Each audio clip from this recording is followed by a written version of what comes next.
नमस्कार। आज हम पढ़ रहे हैं पांडे बेचन शर्मा उग्र की कहानी शहीद भोंदू भट्ट।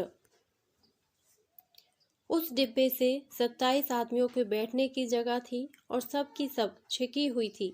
गोवा जाकर सत्याग्रह करने के इच्छुक सत्याग्रहियों से सारा डिब्बा भरा हुआ था और सहज संयोग से डिब्बे में कई सूबों या राज्यों के सत्याग्रही थे। सत्याग्रहियों में 3 या 4 वृद्धजन, एक तरुणी और शेष सभी 22 से 45 साल तक की उम्र वाले नौजवान थे। देखने से सत्याग्रहियों में मजदूर या निम्न मध्य वर्ग के लोग ही अधिक लगते थे। कुछ एक लोगों के चेहरों पर मध्य वर्गीय चिकनाई थी, मगर अमीरी चर्बी तो एक के भी चेहरे या देह में नजर नहीं आ रही थी। गाड़ी के अन्य डिब्बों में भी सैकड़ों सत्याग्रही अखिल भारतीय प्रदेशों के। जिस डिब्बे की कथा है उसमें संयोग से अपने अपने दल से अलग होकर कई सूबों के सत्याग्रही स्वतंत्र यात्रा कर रहे थे। बेलगाम से मैं समझता हूँ 7-8 स्टेशन पहले किसी जंक्शन पर वह एकाएक डिब्बे में घुस गया। सो भी तब जब ट्रेन निकलने लगी थी। दरवाज़ा खोल अंधड़ की तरह दाखिल होकर कहीं और जगह ना देख वह एक सत्याग्रही की गोद में बैठने लगा और हे की आवाज़ और भर्त्सना की दृष्टि से दुत्कारा गया। झन्ना झन आवाज़ हुई। पाँवों में उसके घुंघरू बंधे थे। उस सत्याग्रही की गोद से उछलकर वह एक बूढ़े सत्याग्रही की पलेथी पर जा पहुंचा और वहां से भी साकल धकेलाया गया। अब कहीं न कहीं बैठने का ही दृढ़ निश्चय कर वह उल्टे पांव पीठ पीछे मुड़ा। कई तेज उल्टे कदम झन्नाझन बढ़ाकर वह तरुणी सत्याग्रहिणी की गोद में आखिरकार बैठने को चला। इस पर सारे डिब्बे के सत्याग्रहियों ने क्रोध और भर्त्सना से ललकार कर डांटा, कैसा आदमी है, इसे आगा पीछा पुरुष स्त्री स्थान को स्थान नजर नहीं आता। और वह चमका।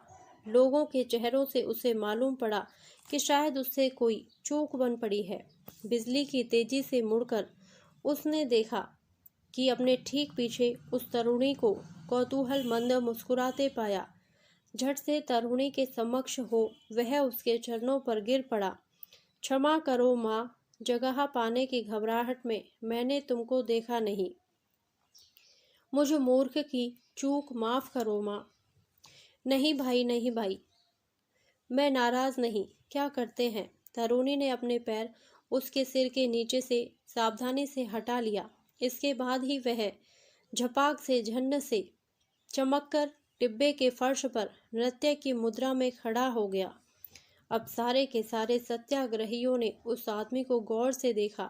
काला, दुबला, लंबा दिखने वाला, सुंदर नासिका और मुख, बड़ी बड़ी आंखें, केश उसके गंदे मगर घुंघराले वाले, बाटा के सस्ते बूट, खाकी रंग की नेकर और हरे रंग की गंजी, गले में लटकती एक बड़ी सीटी, हाथ में खंजड़ी, पाँव में घुंघरू, पहले की कह चुका हूँ। नृत्य मुद्रा में खड़े होते ही पहले उसने गले में लटकती सीटी बजाई, जैसे कार्य आरंभ का संकेत किया। उसके बाद कड़ी सुरीली खंजड़ी पर 3 बार त्रिक त्रिक त्रिक आवाज पैदा की और फिर लचक कर त्रिभंगी बनाकर मराठी के लोकगीत पवाड़े के छंद में कुछ गाने लगा, जिसका हिंदी अनुवाद करीब करीब इस तरह होना चाहिए। चाहिए सभी को जगह, चाहिए जगह, चाहते विश्व रे विश्वनाथ, चाहता देश रे राजा, चाहते आज भी जमींदार मीलों धरती, चाहते कृषक पृथ्वी बीघो, पर मैं हूँ भोंदू भट्ट। चाहता 1.5 फुट जितना छोटा कोना इस महामही का। चाहिए सभी को जगह, चाहिए जगह।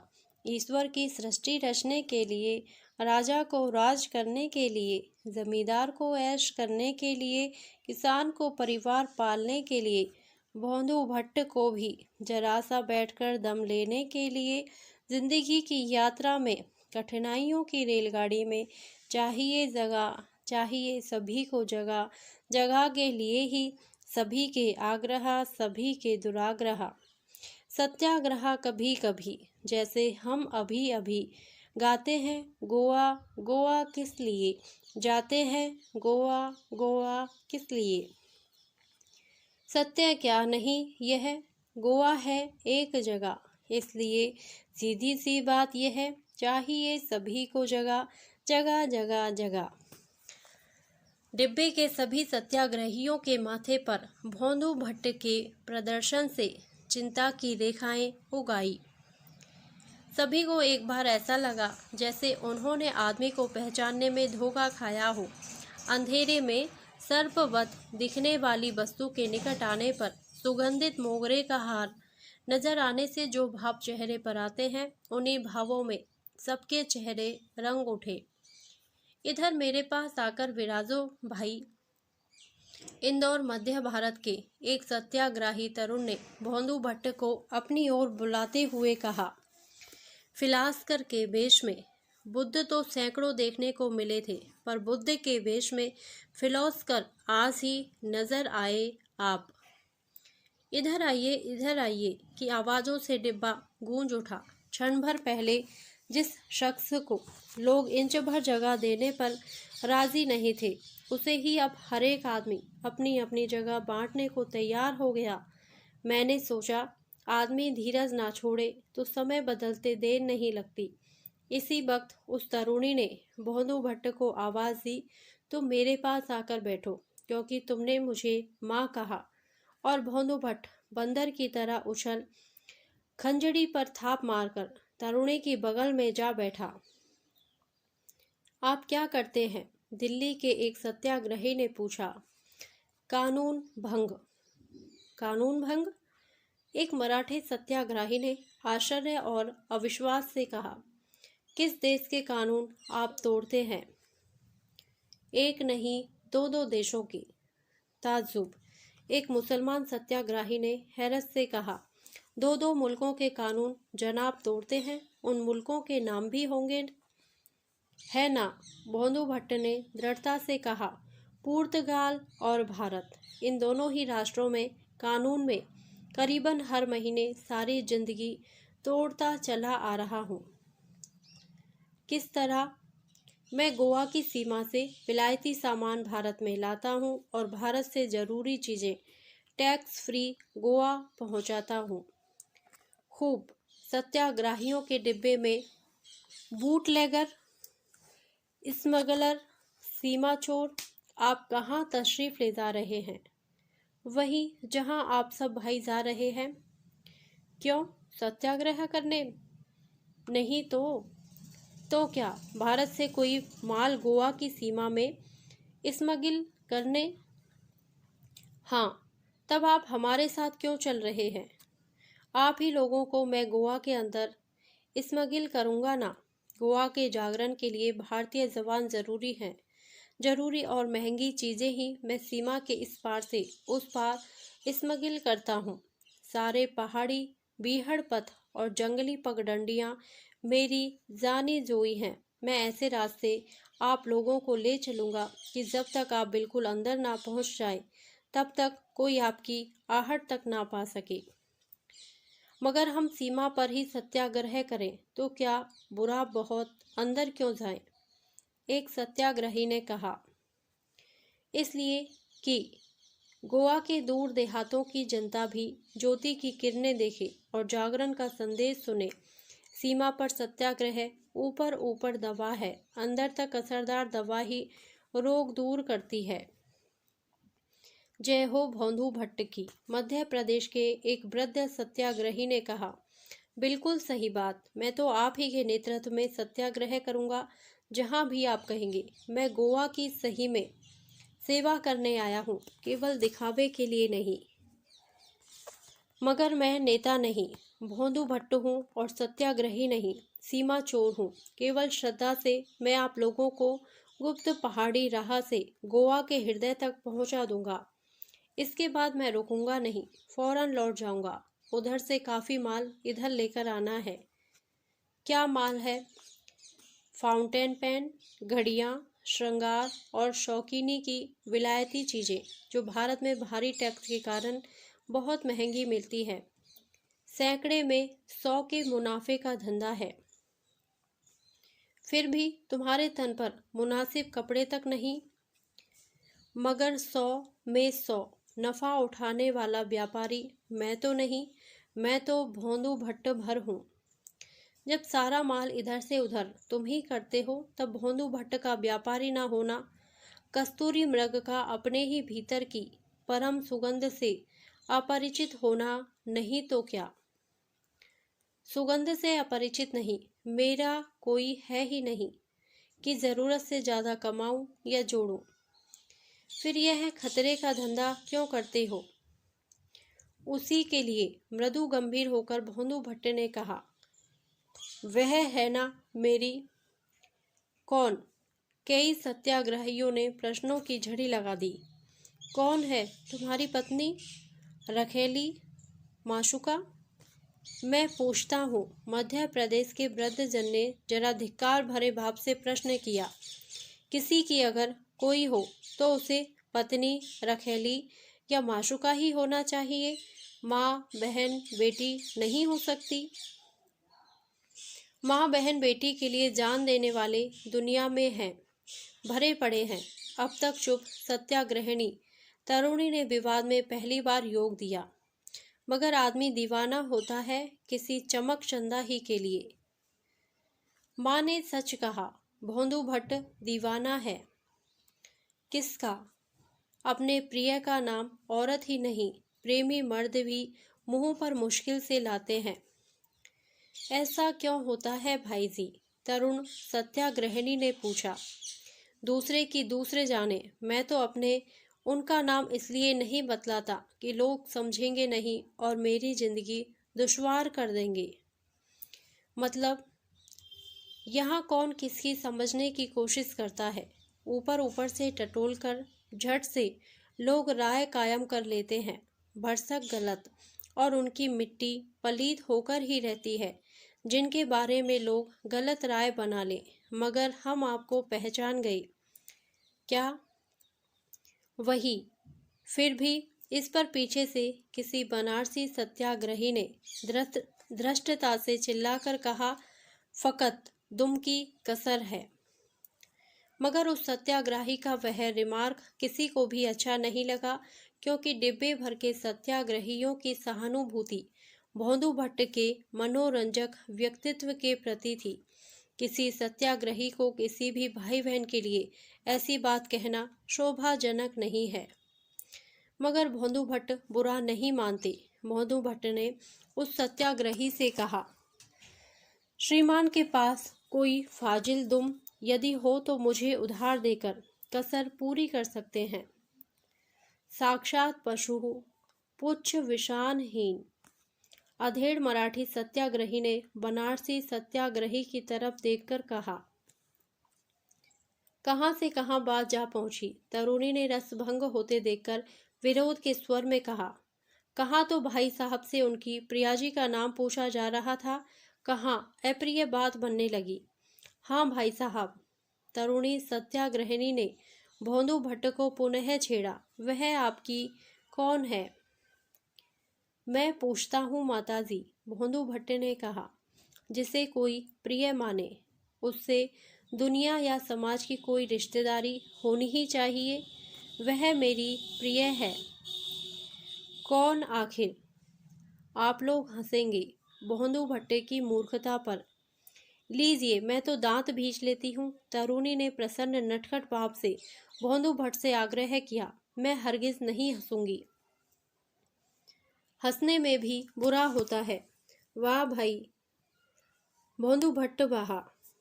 वह तुम्हारी कौन है? वह गोवा के बिवास नगर के पुलिस अफसर की पत्नी है। पर स्त्री? इंदौर वाले सत्याग्रही ने फटकार भरी आवाज से पूछा। पर स्त्री वह पीछे बनी। भोंदू ने सुनाया। बिवास नगर के पुलिस अधिकारी से विवाह होने के पहले ही से मेरा मोह मीरा पर है। मीरा नाम है? अब पता चला।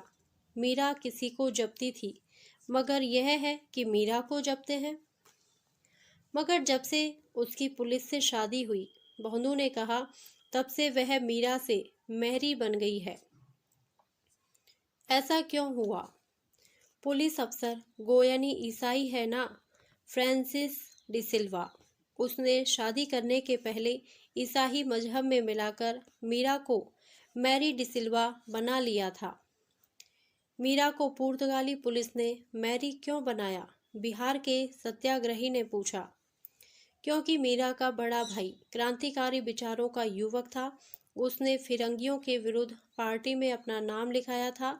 फ्रांसिस डिसिल्वा ने पहले तो भाई को फंसाकर अफ्रीका की जेल में भेजा और फिर सारे जनपद की जनता में त्रास फैलाने के लिए उसकी नौजवान और सुंदरी बहन को ईसाई बनाकर अपनी औरत बना लिया। मैंने विरोध किया तो कोतवाली में बंद कर मेरी वह पिटाई की कि जब भी पूर्वी हवा चलती है तब मुझे स्त्री प्रेम के प्रसाद का स्वाद याद आ आकर रहता है। यह तो उसने दया की, नहीं तो फ्रांसिस हरामी मुझे मार ही डालता। किसने दया की? उसी मीरा ने। उसी ने फ्रांसिस को समझाया कि मैं खाली खोपड़ी वाला आदमी, मतलब आधा पागल, पूरा सन की मगर निर्दोष आदमी हूँ। तब उसने मुझे हवालात से बाहर किया। वह तुमसे प्रेम करती है? मैं आपसे प्रेम करूं तो बदले में आप प्रेम ही करें, यह जरूरी नहीं। आप दया भी करें तो कम नहीं। वह मुझ पर दया करती है। कहाँ कहाँ? उसी बनारसी से पूछा। घर के अनेक हिस्से होते हैं, रसोई घर, बैठक, सोने का कमरा।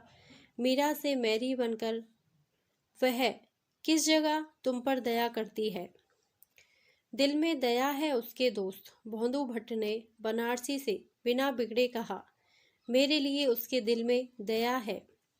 और फ्रांसिस डिसिल्वा के लिए मैरी के दिल में क्या है? घृणा। घृणा।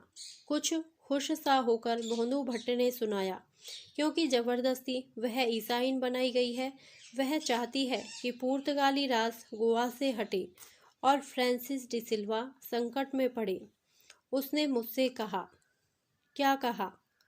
कि अगर तुम भारत के सत्याग्रहियों को विवाद तक ले जाओ तो गोवा जब स्वतंत्र हो जाएगा तब पुलिस फ्रांसिस डिसिल्वा को तलाक देकर वह मुझसे।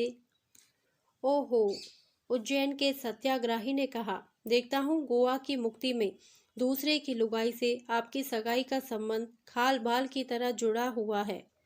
मगर इस पचड़े में हम क्यों पड़े? आप लोगों को तो सत्याग्रह करना ही है, भोंदू भट्ट ने गंभीरता से कहा।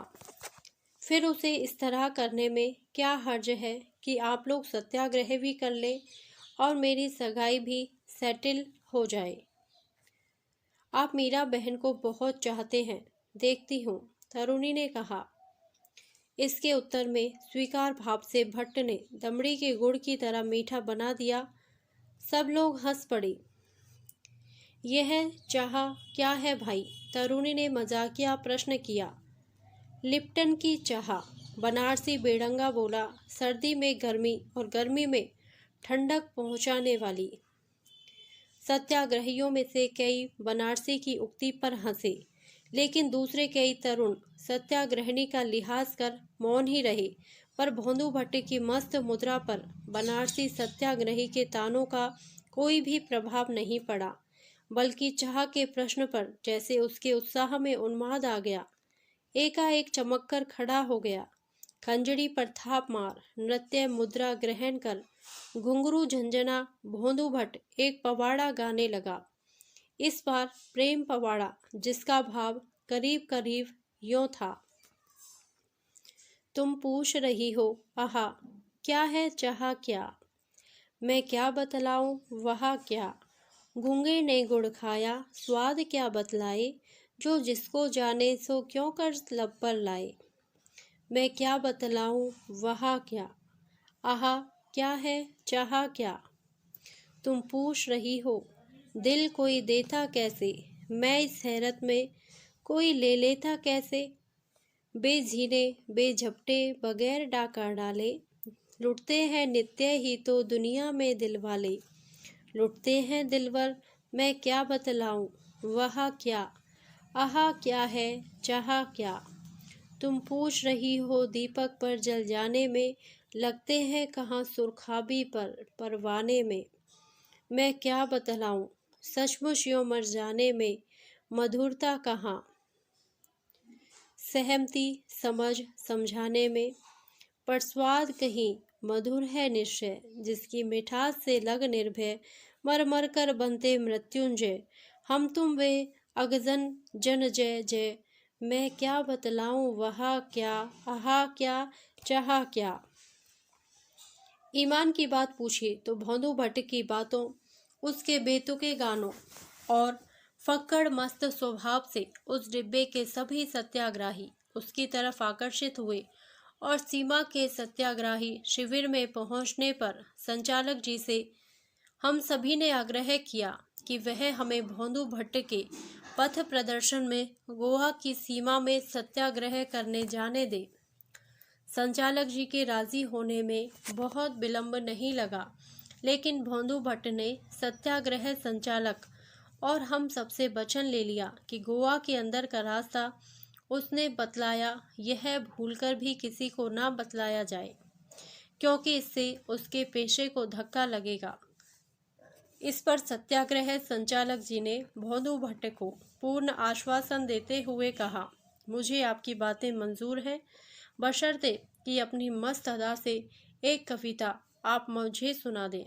इस पर तुक जोड़कर गाने, कमर मोड़कर नाचने को सदा आतुर। भोंदू भट्ट हाव भाव मुद्रा से लैस हो खंजड़ी बजाकर गाने लगा। जबकि आसमान में ना देव रह ना गए दुनिया में देवालय। आज अर्चना को मेरा मन बड़ा व्याकुल है, आज वंदना को। इल्म की कसम ज्यों फिल्म की रील है, कौन वही मेरा मन। ओझल मृग के पीछे भागता ज्यों भील है, कौन वही मेरा मन व्याकुल। हवा हैरान हृदयेश्वरी का काकुल, अराजक मैं हूँ अंधाधुंध। अरे मेरे मारे आसमान पृथ्वी पर गिरे, और बेचारे देव मारे मारे फिरे। 100 माइल घंटा मेरी रफ्तार से, धूल उड़ी पंथों की, पत्थर मीलों के उड़े सड़क संसार से। प्रेम नेम हेन तेन भावों भरी भावनाएं, सभ्यता की मान्यताएं, सब रे समाप्त मेरी तर्जनी के तर्जन से। एक ही इशारे एक बात एक वर्जन से। आज मेरे कारण कुछ भी तो नहीं रहा जिसे कहे पुरातन। हृदय प्राण बुद्धि ज्ञान लोचन दर्शन, सब रे समाप्त मेरी तर्जनी के तर्जन से। एक ही इशारे एक बात एक वर्जन से। अब मैं हूँ बिलाशक और मेरी झक है, ईश्वर में शक है। मैं जो कहूँ स्वर्ग स्वर्ग, नरक नरक है। चतुर्भुज छोटे हैं, बड़ा 5 हाथ में। नागनाथ नहीं सांपनाथ विश्वनाथ में, जबकि आसमान में ना देव रह गए, दुनिया में रह ना गए देवालय। आज अर्चना को मेरा मन बड़ा व्याकुल है, आज वंदना को। कहानी के कलेवर में कविता या तुकबंदी की गुंजाइश कम ही होती है, पर यह कहानी नहीं है और न इसका लेखक कहानीकार ही है। यह तो गत 14 अगस्त को गोवा के मैदान में सत्याग्रह करने वाले एक अदने देश सेवक का लिखा हुआ रिपोर्टाज या प्रत्यक्षदर्शी का विवरण मात्र है। भोंदू भट्ट बात बात में कोई ना कोई पवाड़ा बना और गाकर सुनाने लगता। उसकी भाषा आधी मराठी आधी कोंकणी, ऊपर उद्धृत कविताएं तो कर्कश अनुवाद मात्र हैं। उनमें जो जान है वह भोंदू भट्ट की उक्तियों की है, और जो कटु कर्कश कमजोरियां हैं सब इस रिपोर्टाज के अकुशल लेखक की हैं। हमारे दल का नेतृत्व यही बनारसी जी कर रहे थे, जिनकी चर्चा कई बार पहले आ चुकी है। बनारसी जी के पीछे उज्जैन के तरुण सत्याग्रही श्री बद्री विशाल थे। उनके पीछे बम्बई के हरिजन वृद्ध रामलाल जी थे और उनके पीछे बंगाल के तरुण त्रिभुवन देव चक्रवर्ती थे। चक्रवर्ती महाशय के पीछे वह तरुणी सत्याग्रहिणी थी जो शिविर से ही जुलूस का नेतृत्व करने पर तुली थी और शिविर संचालक के एक निर्णय पर कि दल का नेतृत्व श्री राधा रमन जी बनारसी करेंगे, लाचारी से बीच में चल रही थी। बनारसी जी के भी आगे भोंदू भट्ट नाचता कूदता, खंजड़ी सीटी बजाता, मार्ग बतलाता चल रहा था। इस तरह अपने रंग में सत्याग्रहियों के उस जत्थे का सही संचालक वह सीमा चोर विचित्र वेशी आशुतुक्कड़ ही था।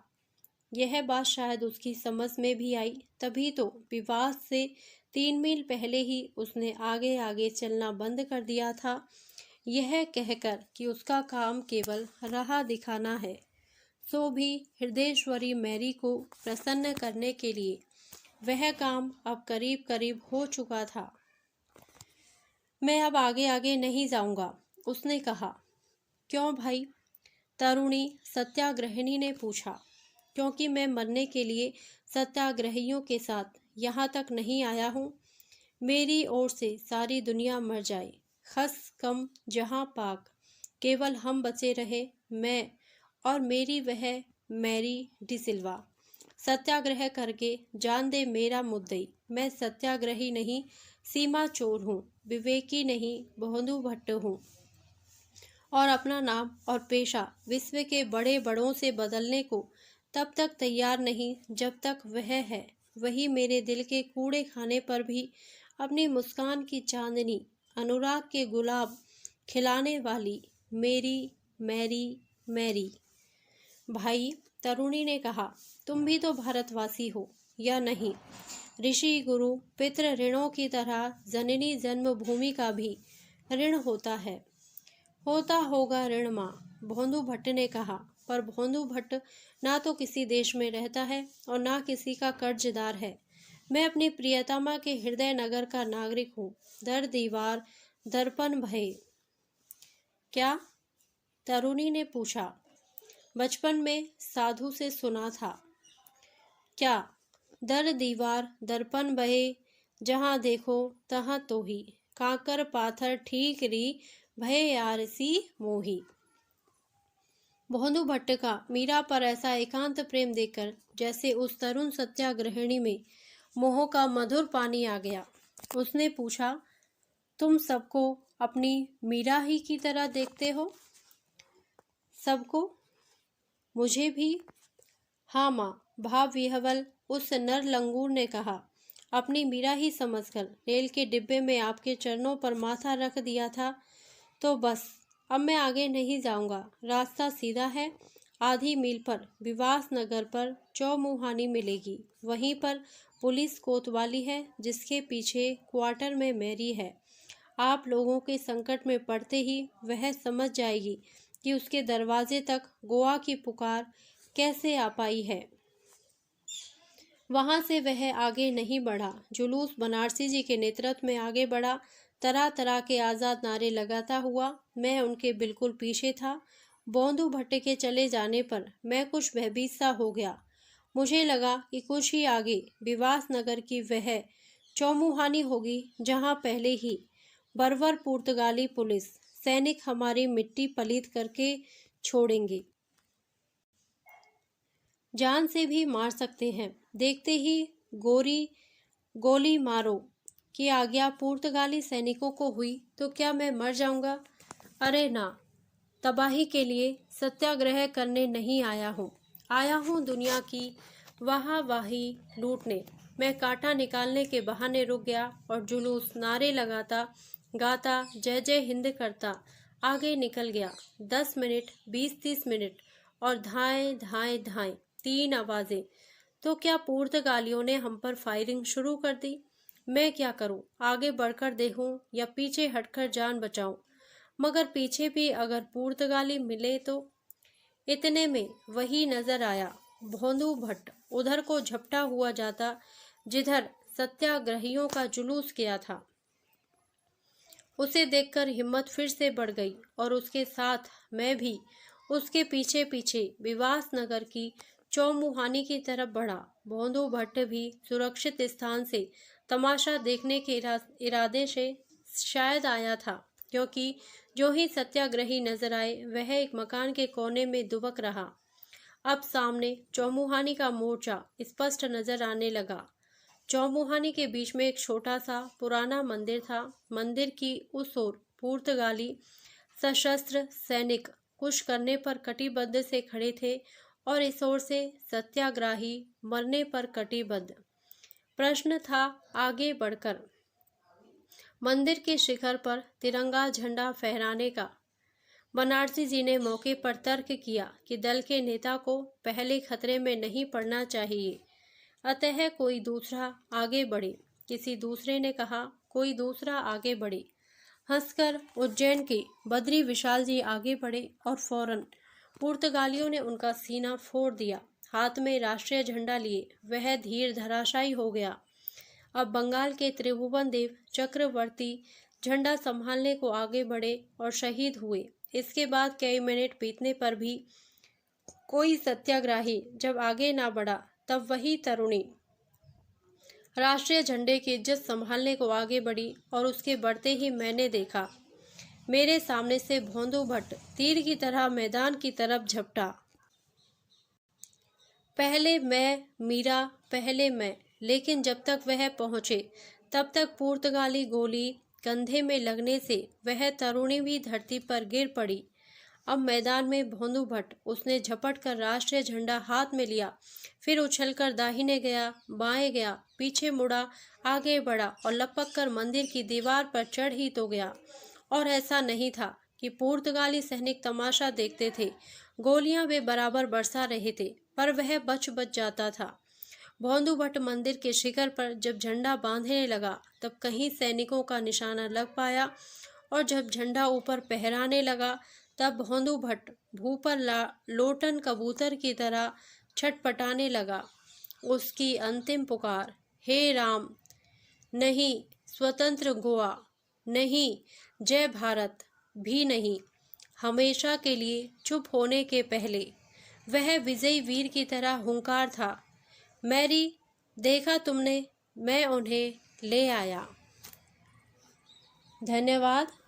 यदि आपको यह कहानी अच्छी लगी हो तो प्लीज़ मेरे वीडियो को लाइक करें, शेयर करें और मेरे चैनल को सब्सक्राइब करें। Thank you.